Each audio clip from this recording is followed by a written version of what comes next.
A great idea. In 1937, a man named Chester Carlson had a great idea, an amazing and simple idea. The problem was that no one else thought his idea was great. He contacted some of the best known companies in America about it, but they all turned him down. Luckily, Carlson was not a man to give up easily, and he kept struggling to find backers to help him improve and market his invention. It took him over 10 years, but a company finally took notice. That company was the one that eventually became known as the Xerox Corporation. What was Chester Carlson's great idea? He created the process that became known as xerography. In other words, what is known as photocopying. His idea revolutionized the business world and made him an extremely wealthy man. Carlson first came up with his idea while working in a patent office. He spent long hours making copies of documents by rewriting them by hand.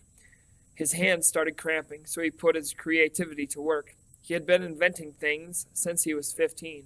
For example, he had drawn designs for a machine that cleaned shoes. This time, Carlson put his mind to work on a way to make copying documents easier.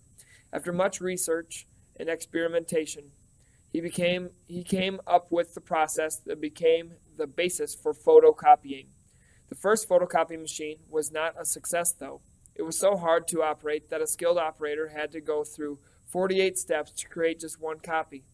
Another 10 years went by before a usable office photocopier was finally created.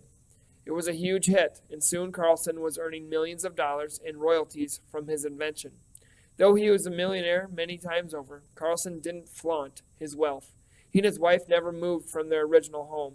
He quietly gave away almost $100 million to schools, libraries, international relief agencies, organizations that promoted world peace, and many other worthy causes. He reportedly told his wife that his ambition was to die a poor man. At Carlson's funeral in 1968, the former Secretary General of the United Nations said, "To know Chester Carlson was to like him, to love him, and to respect him. He belonged to that rare breed of leaders who generates in our hearts faith in man and hope for the future."